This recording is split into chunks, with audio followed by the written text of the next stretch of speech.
It's time for the One Bar and Lupagus Show, bringing you anything and everything Minnesota Vikings. Welcome to professional football.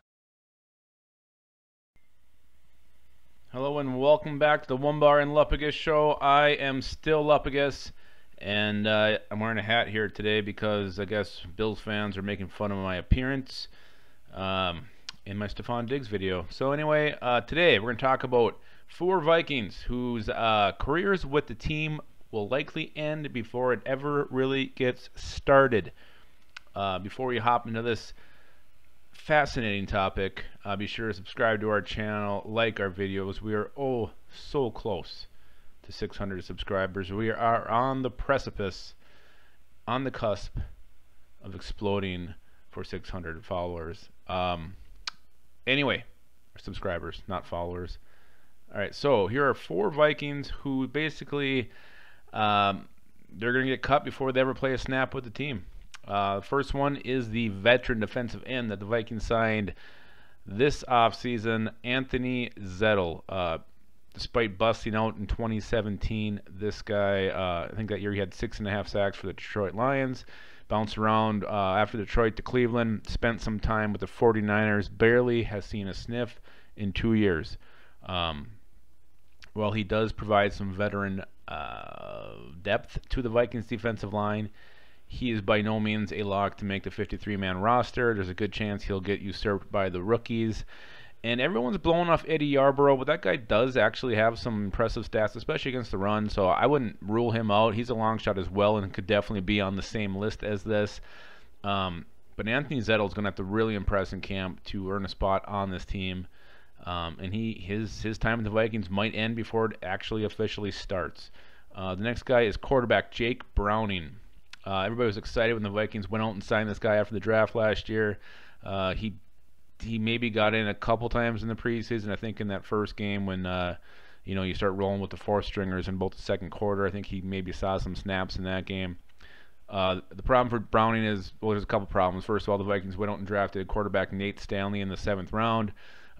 Big quarterback, strong, lively arm. Again, he's no lock to make the team either, and he could be on this list. But just the fact that the Vikings used a draft pick on this guy may be enough for them to keep him over Browning if the decision comes down to those 2 guys. The other thing is, the Vikings only kept 2 quarterbacks the last couple of years. It's really unlikely they keep 3 this year, especially with that 3rd guy is going to be an inexperienced guy like Stanley or Browning. So the one that ends up being kept will be kept on the practice squad out of Browning and Stanley. So, yeah, it's not like they're going to be the 3rd quarterback active. They're going to be the 3rd quarterback on the practice squad. So, again, I think Jake Browning's going to have to really, really, really impress. And maybe, with everything being canceled with COVID, the mini camps, the OTAs, maybe he does have an advantage this year over Stanley. But, man, I don't know. I just think they're going to go with the rookie, and I think Browning's time with the Vikings will be over before it actually begins. Another guy is the linebacker the Vikings signed from the XFL, DeMarcus Gates. Again, I don't know. I mean, XFL guys are always a long shot. Look at the AAFers from a season ago. I don't think any of them made the Vikings last year. Gates is kind of in the same boat, playing in the XFL. He did have some impressive stats, had some tackles for a loss, had some sacks, played with some aggression and fire. You'd like to see that. The break, you look at this guy and you think, okay, special teamer. Maybe he has a chance to crack the team as a special teamer.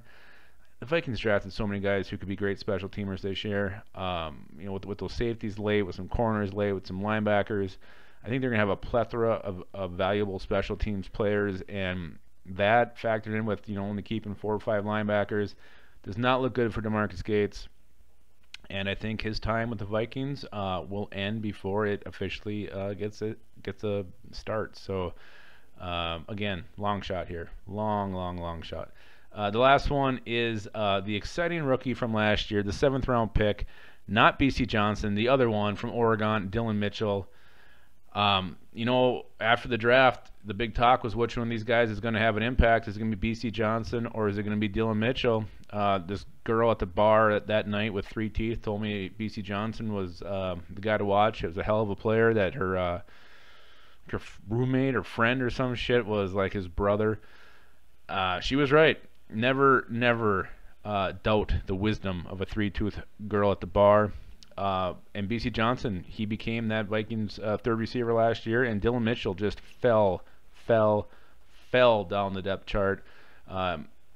He was so bad, the Vikings brought back Laquan Treadwell. They brought back, or they went out and signed Josh Doxson, and he also got jumped by guys like Alexander Hollins and even Davian Davis on the depth chart. Dylan Mitchell, you know, if I'm ranking the Vikings wide receivers right now, he's damn near at the bottom. I would almost put Dan Chisena ahead of him on the depth chart right now.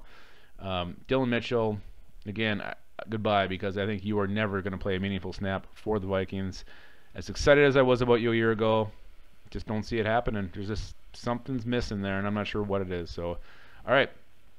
You can put a few more guys on this list. Like we mentioned, Eddie Yarborough is definitely one. You can go with some other rookies, but I was trying to go with some guys who maybe have played for a year or two to liven this up a little bit. But these are guys whose Vikings careers could definitely end before they officially start. So we'll be back later in the week, hopefully talk about maybe more uplifting subject, something that's not so depressing as this.